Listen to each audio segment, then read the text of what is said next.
Donc ce soir, on se retrouve pour la 3e partie de Urashima Taro. Je vais vous faire un petit résumé des 2 premières parties, comme ça on se remet dans le bain.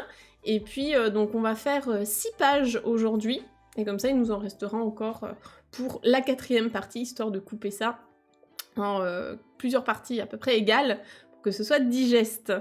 Donc on va se faire un petit récap. Alors, donc on est dans Urashima Taro. Au tout début, on avait vu que Taro, donc notre personnage principal, Taro c'est son prénom, et puis donc il est pêcheur, il avait secouru une petite tortue qui se faisait maltraiter par des enfants, il l'a relâchée dans l'océan et tout s'était bien passé. Le lendemain, il y a une grosse tortue qui est venue lui parler en lui disant que la petite tortue qu'il avait sauvée, en vérité, c'est la princesse d'un royaume sous-marin et qu'il est cordialement invité par le roi et la princesse à se rendre du coup dans ce royaume. Donc il avait été emmené par la grosse tortue, il est arrivé dans le royaume sous-marin, dans le château avec la princesse qui est très belle, très gentille, tout ça, tout ça. Il vit sa meilleure vie, hein. Clairement il s'est pas embêté. Et voilà, on l'avait quitté lorsqu'il était à un festin. Et le roi lui avait dit « Non, mais t'en fais pas pour ta maman, il y a des gens du château qui vont s'occuper d'elle, donc juste profite. » Et on s'est arrêté là. Donc comme ça nous remet un petit peu dans l'histoire. Donc ce soir, on va voir 6 nouvelles pages, la suite de l'histoire. J'ai l'impression que ma webcam, elle est un tout petit peu plus froide que d'habitude. Je ressors un peu pâle, mais bon. Je pense pas que ça soit parce que j'ai été malade, là je pense que je suis remise. J'ai juste l'impression que la lumière est un peu différente. C'est pas grave, on va y aller comme ça. Ok, alors, on s'était arrêté là, donc on va reprendre à partir de cette page, la page 12. Donc comme d'habitude, hein, on commence en haut à droite, on va lire ensemble, on décortique, et si vous avez des questions, vous n'hésitez pas. On est parti? Mainichi ga 夢のように過ぎていきました。毎日、毎日、tous les jours. 夢のように、夢のように. Ça, on avait déjà parlé de cette forme. No yo ni. Est-ce que vous en rappelez? C'est pour dire hein, comme cela. Donc, yume no yo ni, comme un rêve. À la manière d'un rêve, comme un rêve. Comme un rêve, c'est comme un rêve. Donc yume, c'est le rêve. Yume no yo ni sugite. Est-ce que vous connaissez ce verbe? Le verbe qu'il y a derrière, est-ce que vous arrivez à retrouver sa forme dictionnaire? Sugite, ça vient de quoi? Est-ce que c'est un premier groupe, un deuxième groupe? On révise un petit peu tout ça. Yes, c'est ça. Bien joué, c'est le verbe sugiru, sugiru, sugimasu. Donc c'est un deuxième groupe, le verbe sugiru, que vous connaissez peut-être si vous avez étudié la grammaire du N4, qui est quelque chose sugiru, qui veut dire trop, hein, par exemple, oki sugiru, c'est trop grand, chisa sugiru, c'est trop petit, donc c'est le même sugiru. Ici, il est plus dans le sens de passer, le temps qui passe en fait, hein, passer, s'écouler. Donc, qu'est-ce qui se passe, qu'est-ce qui s'écoule? Eh bien, mainichi, donc le quotidien, chaque jour, hein, s'écoule comme dans un rêve. Donc, sugite ikimashita, ça veut dire que ça se déroule comme ça avance comme ça dans le temps, ça se déroule comme dans un rêve. En même temps, il s'est mis plutôt bien dans le château. On continue. Otohime wa hiroi shiro no naka o 案内して珍しい魚や貝の名前を教えてくれるのでした。La phrase est longue, on va reprendre tranquillement. Vous pouvez essayer de lire avec moi hein, les kanas. Donc ici déjà le thème c'est Otohime. Otohime donc c'est la princesse, hein, c'est elle-même. Otohime wa hiroi shiro. Shiro, est-ce que vous vous en rappelez de ce mot? On en a parlé la dernière fois. Ce n'est pas la couleur blanche hein, ici, c'est autre chose, c'est le lieu. Hiroi shiro. Ça, ce sont 2 mots que vous pouvez retenir. Les 2 mots sont importants. Yes, shiro, c'est le château. avec les kanji, ça aide hein, à reconnaître si on parle de la couleur ou bien du château. Donc, shiro, le château, on l'a qualifié, il est hiroi. Hiroi, c'est un adjectif en i qui veut dire vaste, spacieux. Donc, hiroi shiro no naka, l'intérieur du vaste château, o annai shite. Donc, annai suru, c'est faire visiter, guider quelqu'un dans le château, hein, ici. Donc, elle lui fait visiter, elle lui montre l'intérieur du vaste château. Et mezurashii sakana. Mezurashii, ça c'est pareil, c'est un adjectif en i que vous pouvez noter si vous ne le connaissez pas.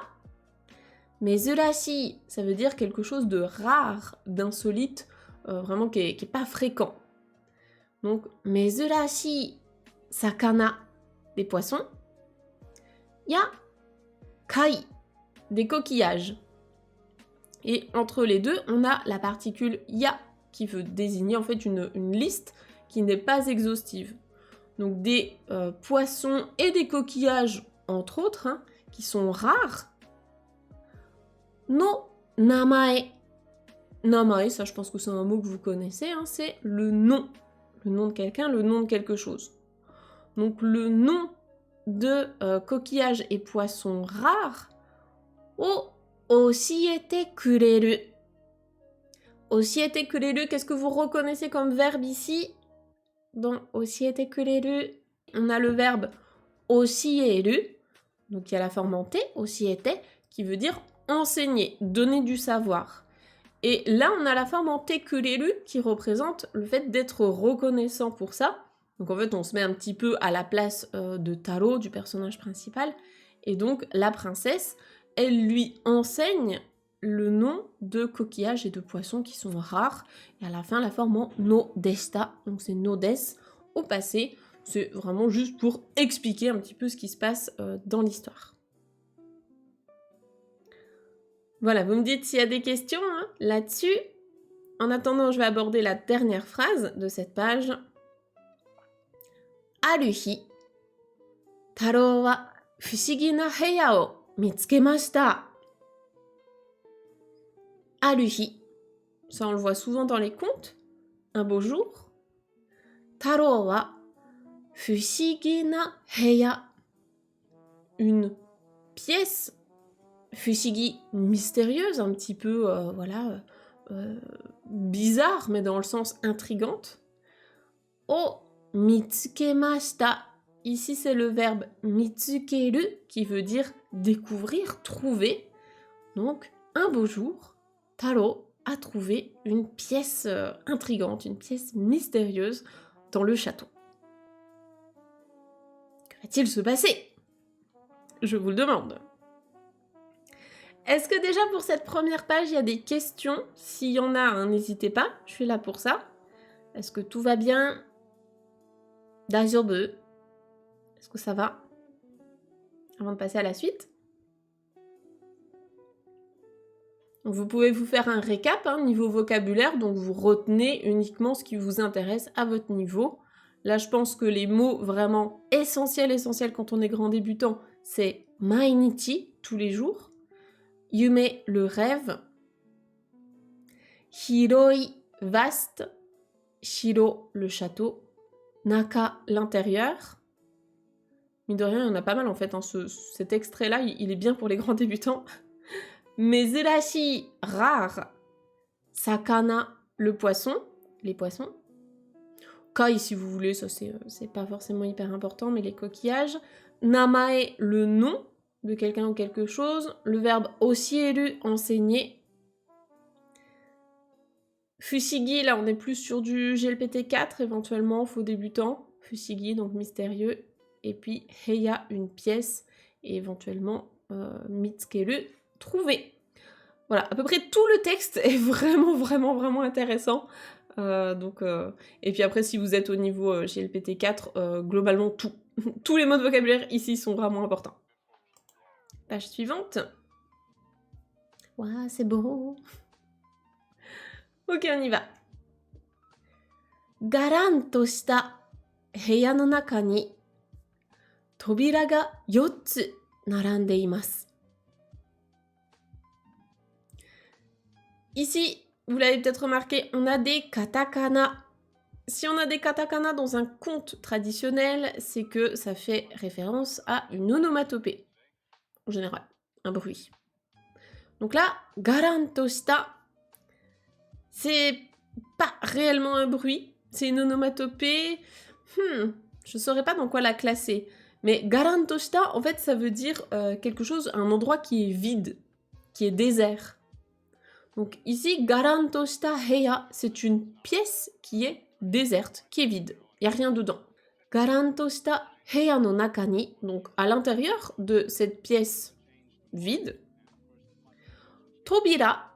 Tobira, c'est on va dire le mot japonais traditionnel pour une porte. À l'heure actuelle, on a beaucoup doa, qui désigne une porte, qui vient de door en anglais.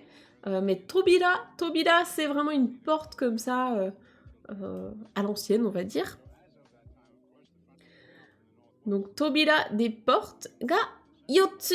Ici, on a un compteur pour préciser combien on a de portes à l'intérieur de cette pièce. Donc, il y en a yotsu, 4.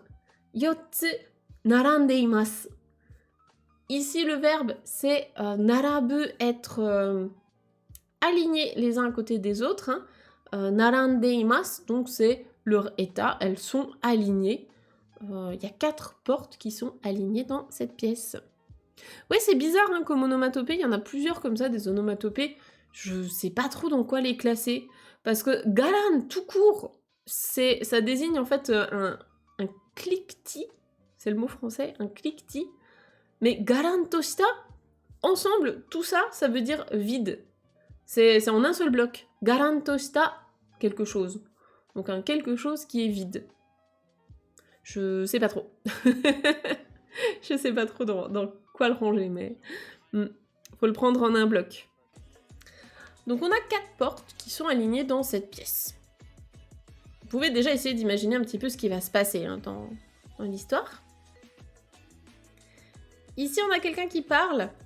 C'est la princesse. Akete goran nasai. Akete goran nasai. Est-ce que vous reconnaissez quelque chose là-dedans? Est-ce qu'il y a un verbe peut-être que vous connaissez? Ou une expression que vous avez déjà entendue? Vide, on entend des cliquetis. Ouais, je pense que c'est un truc du genre en vrai. Je sais pas trop. Il y a du keigo, effectivement. La princesse, elle est très raffinée. Elle parle très très bien. Donc effectivement, on a du keigo. Qu'est-ce qu'elle raconte, la princesse? Qu'est-ce qu'elle nous dit? C'est ça, on a le verbe akeru. Akeru. Qu'est-ce que ça veut dire akeru? C'est le verbe ouvrir. Ouvrir quelque chose. Donc là, en l'occurrence, les portes. Et elle l'a mis à la forme en T, suivi de goran nasai. C'est ça, vous l'avez. C'est le fait de regarder.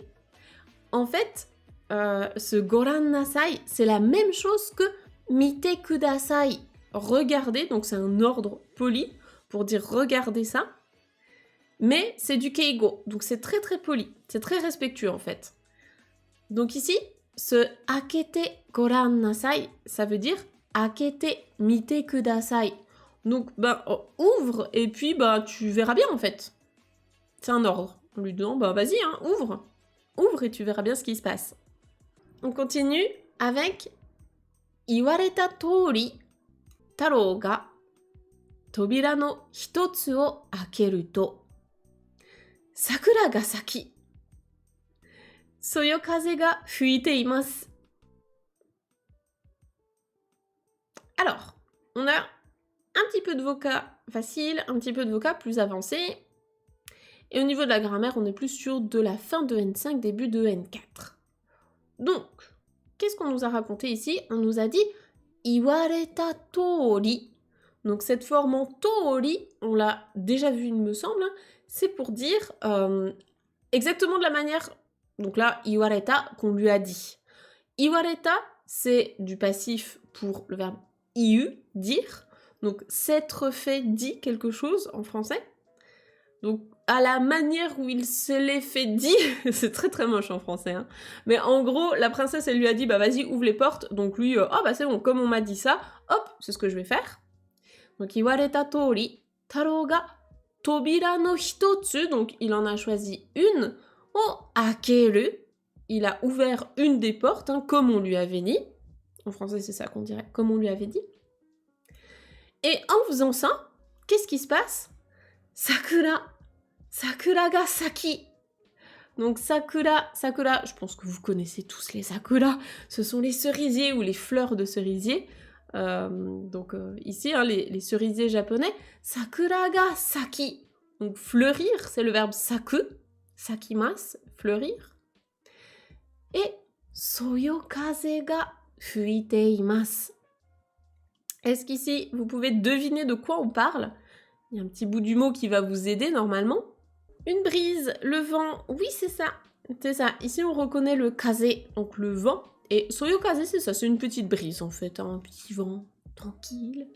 Donc soyokaze ga fuite imasu, c'est le verbe fuku, fukimasu, donc souffler. Et ici c'est la forme en teimasu, donc être en train de souffler. Ce qui fait que, en ouvrant cette porte, il y avait des cerisiers qui étaient en train de fleurir et une petite brise comme ça qui souffle. C'est ça. Exactement. Sympa comme porte. Moi, je veux bien aussi, hein, je veux bien prendre cette porte, il n'y a pas de souci. Et ici, on a la princesse qui explique « Koko wa haru no heya desu yo ». Donc, koko, ici, koko wa haru, le printemps, no heya, la pièce. Donc, la pièce du printemps, hein, c'est... Vous aurez compris, en ouvrant la porte, hop, on arrive dans le printemps. Desu yo, donc le yo à la fin, c'est pour insister sur l'information qu'elle vient de donner. C'est une information que Taro n'avait pas, donc elle l'informe que ici c'est la pièce du printemps. C'est cool. Moi je veux bien une porte comme ça chez moi. Hein. Est-ce que vous avez une idée des 3 autres portes? Ce que ça va être? Gros suspense, hein. Attention. On continue, hein, je pense que vous le voyez bien venir, ce qui va arriver dans l'histoire. Donc, on continue avec Tsugi no tobira. Tsugi no tobira o akeru to, soko wa natsu no heya deshita. Waouh, on ne s'y attendait pas, c'est incroyable.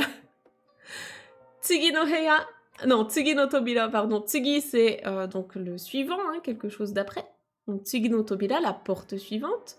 O akeru to, en l'ouvrant. Soko wa, à cet endroit-là, c'était natsu, l'été. Natsu no heya deshita. C'était la porte, la pièce de l'été. Aoi sora ni mukumuku to waku. Nudogu. Nudogumo. Je vais y arriver, c'est pas un mot que j'utilise dans mon quotidien. Nudogumo. Voilà, nudogumo. Il y a 2 allongements. Alors, donc à cet endroit-là, c'est l'été. Aoi sora. Aoi, c'est la couleur bleue. Sora, c'est le ciel. Donc ça, c'est du vocabulaire extrêmement basique dont vous avez besoin si vous êtes grand débutant. Dans le ciel bleu, mukumuku to waku. Nudogumo.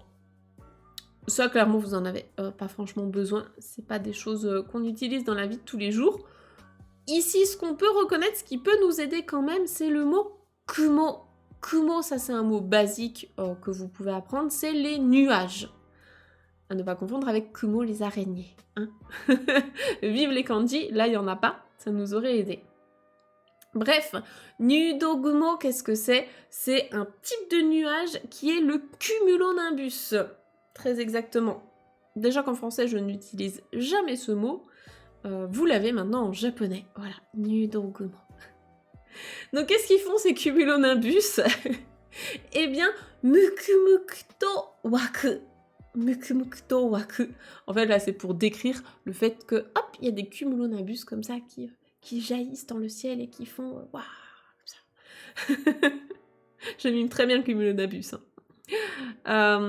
En fait, c'est vraiment le fait de s'amonceler. le terme exact, je pense, c'est le fait voilà, qu'il y ait plein de cumulonimbus, de nuages, qui s'amoncellent dans le ciel. On peut reconnaître quand même ici le verbe waku, ça que vous connaissez peut-être, je pense que c'est du N4. Si vous avez fait la leçon justement sur la cuisine dans ma formation N4, vous l'avez probablement vu, hein, c'est tout ce qui est jaillir, enfin bouillir. Ici c'est pas, il bout pas, hein, mais c'est le fait voilà de... C'est ça en fait. C'est jaillir, bouillir quoi. C'est dans ce sens-là. Après c'est pas le même kanji, mais c'est ce verbe-là en tout cas. Donc il y a des voilà. Il y a des nuages, c'est l'été, on est content. Et maintenant on va développer un petit peu le champ lexical de l'été au Japon. Qui dit été au Japon dit forcément semi. Semi ga genki ni naki. Tambo de wa ine ga ao ao to sodatte imasu. Sémi, est-ce que vous connaissez? Indice, une sémi est dessinée sur l'image. Est-ce que vous savez ce que c'est les sémis? Si vous êtes déjà allé au Japon en été, forcément vous les avez entendus. Et pareil, dans les animés, c'est un gros cliché. Dès qu'on veut faire comprendre qu'on est en été, hop, on balance des bruits de sémi. Ouais, c'est ça, c'est les cigales en fait. Hein. Donc les cigales japonaises, elles sont énormes et surtout elles font un bruit mais de malade quoi. Je pense que vous avez déjà entendu ça dans les animés. Et en fait ce qui est drôle c'est que comme moi quand je suis partie au Japon la première fois, je regardais quasiment pas d'animés en fait à l'époque. Donc moi j'avais entendu pour la première fois les sémis au Japon. Et plus tard, quand je me suis un peu intéressée aux animés, tout ça, j'ai réentendu ça et je me suis dit « Ah, trop bien, ça fait comme au Japon, ça me rappelle un peu cette ambiance sonore qu'il y avait. » Et souvent, les gens, c'est l'inverse, comme ils connaissent le Japon via les animés, les mangas, ils ont l'habitude d'entendre les sémis dans les animés, et dès qu'ils arrivent au Japon, ils se disent « Ah, c'est comme dans les animés, le bruit des cigales. » Donc c'est marrant parce que moi, j'ai eu l'expérience inverse. Voilà, c'est rigolo, quoi. C'est vraiment ce bruit très typique du...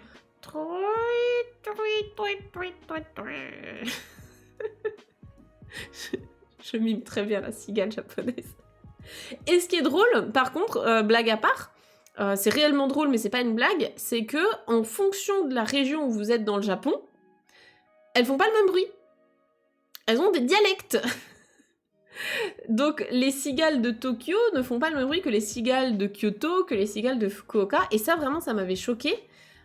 C'était quand? Je pense que c'était en 2018 où on habitait à Kyoto et pendant le mois d'août on est allé à Tokyo pour voir des amis, donc les cigales elles étaient au taquet quoi, et quand on est arrivé là-bas je me suis dit mais c'est bizarre, les cigales elles font pas le même bruit, donc j'avais vraiment pu comparer d'une région à l'autre et c'est vrai en fait, elles ne font pas le même bruit. Donc semi ça c'est vraiment un mot synonyme d'été au Japon, donc les cigales vous pouvez le retenir. Et qu'est-ce qu'on nous dit sur ces petites cigales? Eh bien que semi ga genki ni naki. Donc naki, attention au kanji, hein, là on l'a pas, mais encore une fois, il y a plusieurs verbes qui se prononcent naku, il y a le verbe pleurer, ici c'est le verbe chanter ou crier pour des animaux, ce ne sera pas le même kanji. Et ici, du coup, elle chante de manière genki. Elle chante vraiment bien quoi, enfin énergiquement elle chante. Tambo. Tambo, ce sont les rizières, les champs de riz. Tambo de wa ine. Donc, ine, ce sont les plants de riz. C'est le riz de culture. Donc, je pense qu'on dit un plant de riz en français. Et donc, les plants de riz dans les rizières. Ga ao ao to sodatte imasu. Sodatte imasu. Ça peut fonctionner pour des humains, des animaux ou des plantes, c'est le fait de pousser, de grandir. Donc là, comme ce sont des plantes, ça va être poussé. Et puis, ao, ici c'est le même ao que pour aoi sora. Donc dans aoi sora, le ciel il est bleu. Sauf qu'ici, on parle de plant de riz, donc c'est quelque chose qui est vert. Et on en revient encore une fois à cette fameuse couleur qui, pour les Japonais, est la même, mais pour nous n'est pas la même. Le bleu et le vert. Donc, aoi, ça décrit, ça représente en fait une couleur. C'est vraiment ça en fait. C'est-à-dire que là, tout ce qui est la nature ici, qui est colorié sur l'image, c'est aoi.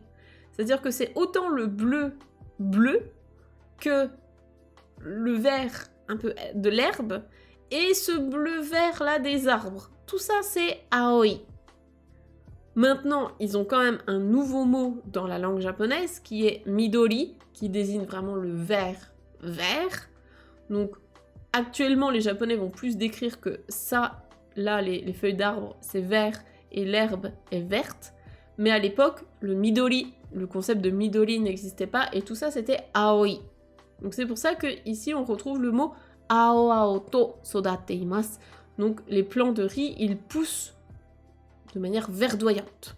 Ils sont verdoyants. Voilà. Et c'est pour ça que dans la langue actuelle, on retrouve encore typiquement le feu vert. Au Japon, c'est pas un feu vert, c'est un feu bleu.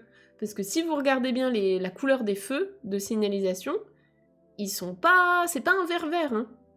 C'est pas un vert comme ça, c'est plus un bleu-vert comme ça. Donc, c'est pas aberrant de dire que c'est un feu bleu. Voilà, pour la petite anecdote des couleurs au Japon. Ok, super. Et ben écoutez, on va passer à la suite, si tout va bien. C'est bien, en plus, ça fait vraiment aussi parler des saisons du point de vue japonais, voir un petit peu comment eux, ils perçoivent tout ça, quels sont les symboles liés à chaque saison au Japon. Je trouve que c'est intéressant. Là, on va arriver donc dans la saison suivante, vous l'avez deviné. Tsugi wa aki no heya desu. Donc la prochaine, c'est Aki, l'automne. Aki no heya desu. Donc c'est la pièce de l'automne. Ine, cette fois, c'est toujours nos plants de riz hein, de tout à l'heure. Donc tout à l'heure, ils étaient verts. Et là, maintenant, Ine no ho wa sukkari kogane iro ni natte omosou ni tarete imasu. Ok, là on a du vocabulaire un petit peu plus avancé, vous n'êtes pas obligé de tout retenir, il n'y a pas de souci. Donc, ine, les plants de riz. No ho. Ho, c'est l'extrémité, le bout en français, je crois que c'est l'épi, hein, des épis de blé. Enfin, pas de blé, du coup, de riz. Les épis. Donc, c'est l'extrémité de notre plant de riz. Donc, l'épi du plant de riz. Wa sukkari kogane iro ni natte. Natte, c'est le verbe naru, narimasu, devenir. Qu'est-ce qu'ils sont devenus? Ils sont devenus kogane iro. Est-ce que vous arrivez à deviner ce que c'est? Iro, c'est une couleur. Qu'est-ce que ça va être comme couleur? Kogane. Kogane iro. Qu'est-ce que ça va être? C'est couleur or, ouais, c'est ça. Donc ils sont devenus couleur or jaune. Et sukkari, c'est complètement. Ils sont complètement devenus couleur or jaune. Omosou ni tarete imasu. Omosou. Est-ce que là-dedans vous reconnaissez un adjectif que vous connaissez probablement? Un adjectif en i. Ici on l'a transformé en so. Ouais, c'est ça, c'est l'adjectif omoi. Omoi qui veut dire lourd. Donc omosou, ça veut dire qu'il paraît lourd, hein, on a l'impression que c'est lourd. Ni tarete imasu. Ici c'est le verbe pour pendre, un truc comme ça qui pend, qui...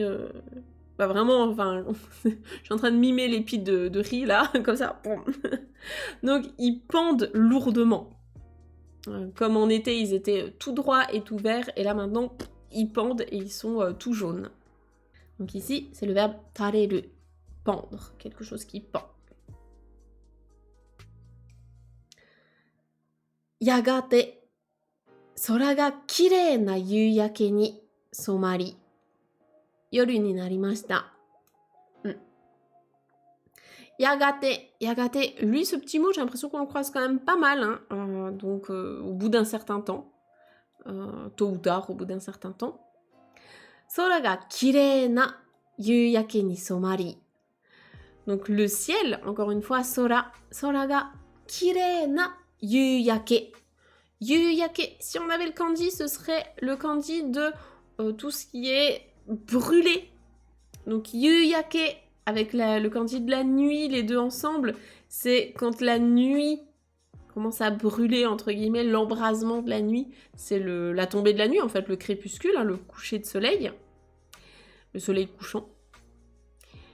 Et donc, le ciel, en un très beau soleil couchant, enfin, embrasement du soleil couchant, je sais pas trop comment dire ça, mais je pense que vous voyez l'idée, quoi, c'est vraiment les couleurs dans les rouges, tout ça, du soir. Ni somari. Somari, c'est le verbe somaru, qui veut dire se teinter, prendre la couleur de quelque chose, se colorer, hein. Donc le ciel, au bout d'un certain temps, le ciel s'est coloré d'un très beau embrasement, quoi, de la tombée de la nuit, du crépuscule. Et yoru ni narimashita, c'est devenu la nuit. Donc la nuit est tombée. Donc dernière phrase. Mangetsu ga sora ni ukande imasu. Mangetsu, est-ce que vous reconnaissez ce kanji? Qu'est-ce qu'il représente? L'un des kanji basiques, hein, vraiment le premier qu'on apprend en japonais. C'est le kanji de la lune. Yes. Man. Si on avait le kanji, vous verriez que c'est le kanji de rempli. Quelque chose qui est plein, qui est rempli. Donc la lune, bah, quand elle est remplie, c'est la pleine lune en fait, hein. Elle est full. Comme en anglais, c'est full moon, je crois. Donc mangetsu, c'est la pleine lune. Mangetsu ga sora ni ukande imasu. Donc ukabu, on l'avait déjà vu plus tôt dans l'histoire, c'est flotter. Et donc, la pleine lune flotte dans le ciel. Voilà. Super. Donc, si on récapitule cette page qui parlait de l'automne, ici, ce qu'il faudrait retenir, donc on a le mot aki qui désigne l'automne. En mot vraiment, on va dire, important et intéressant au niveau débutant, on a sora, le ciel. Kirei, beau, belle.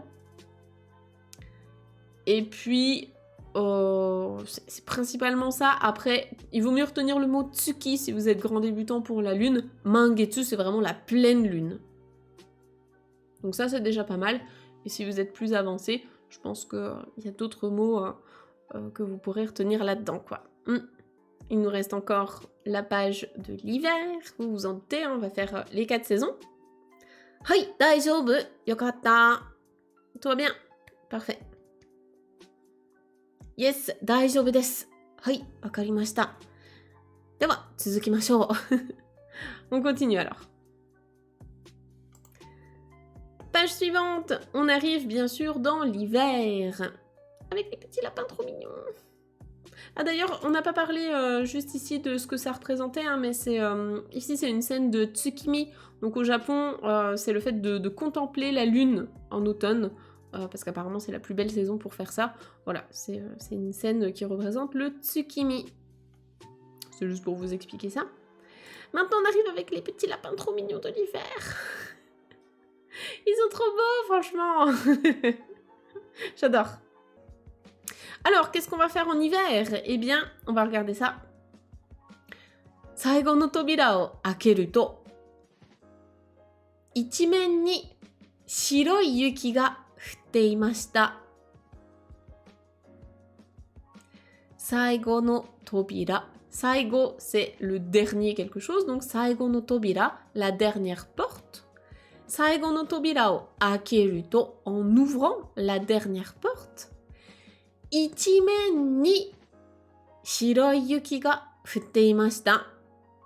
Donc si on part de la fin avec le verbe futte imashita, ici c'est le verbe tomber, pleuvoir, donc pour de la pluie ou bien de la neige. Donc yuki ga futte imashita, il neigeait. Shiroi yuki, de la neige blanche.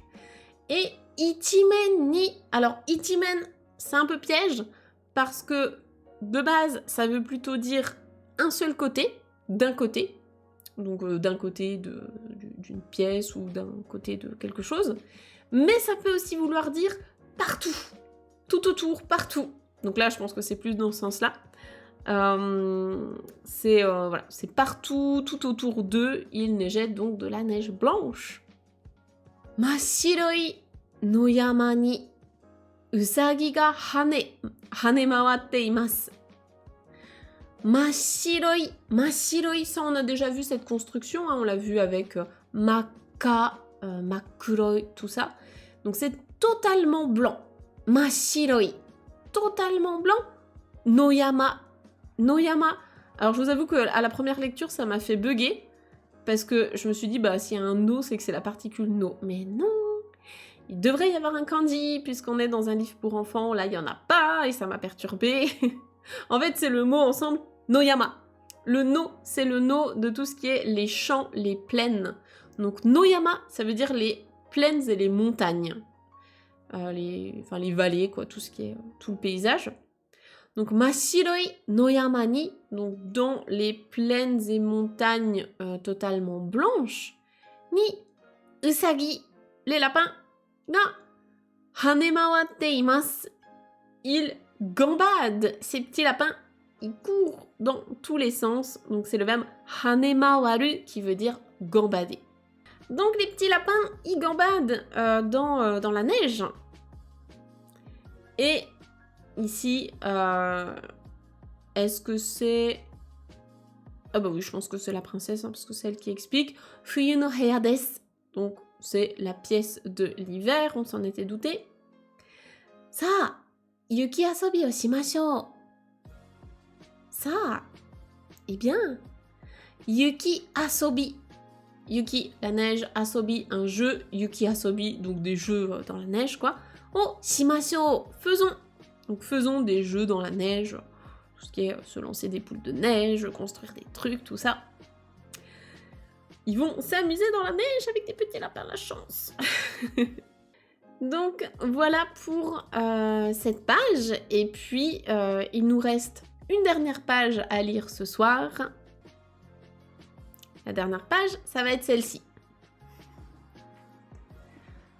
Tanoshiku kurashite iru uchi ni いつの間にか3年が過ぎていました。楽しく暮らしているうちにいつの間にか3年が過ぎていました。Ah là là Que s'est-il passé les amis? Tanoshiku. Tanoshiku, ça vient de l'adjectif tanoshii. Donc quand c'est un adjectif, c'est tanoshii. Ça veut dire amusant, agréable. Tanoshiku, ici c'est l'adverbe. Donc de manière amusante, de manière agréable.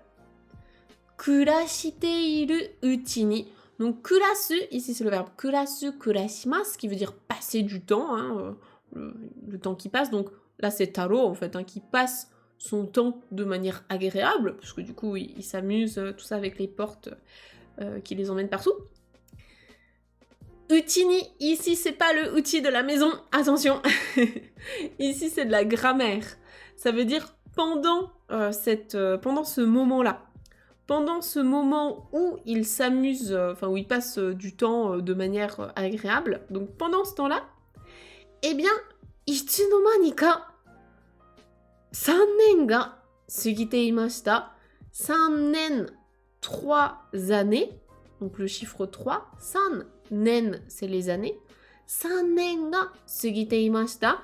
Ça, c'est le même verbe que tout à l'heure, sugiru, passer, s'écouler. Donc, il y a 3 années qui se sont écoulées. Et Itsunomanika, c'est...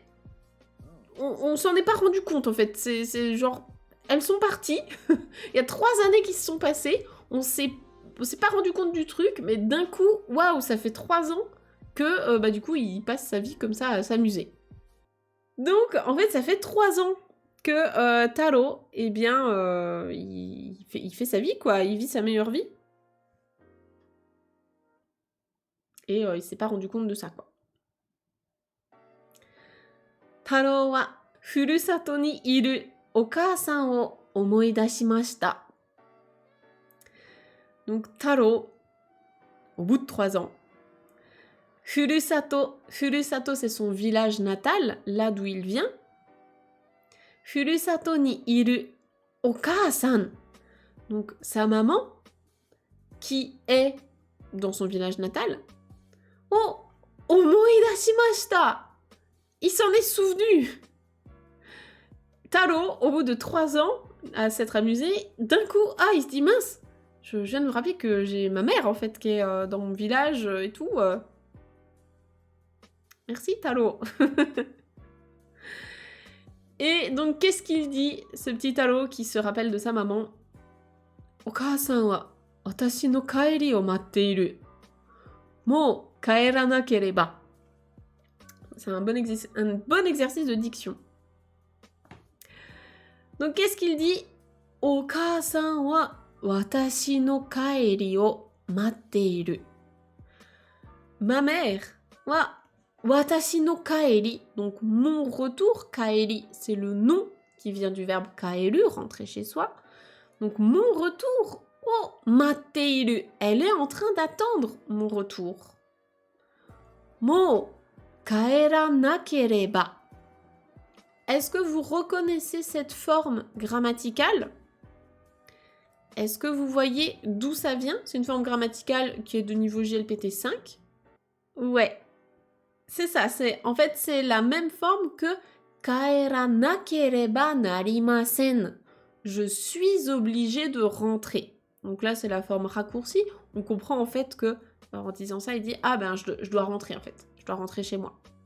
Donc littéralement, juste si on veut décomposer ça, kaerana, c'est donc la forme négative, ne pas rentrer. Kereba, ça c'est du conditionnel, donc si je ne rentre pas, et la forme complète étant narimasen, ça va pas le faire.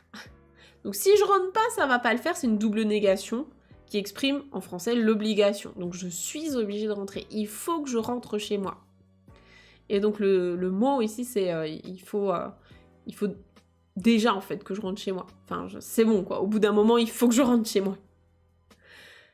Donc voilà, il a bien kiffé, il a fait tous les trucs dans toutes les pièces, les saisons, il a fait le tour de toutes les saisons, il a fait l'année pendant 3 ans apparemment.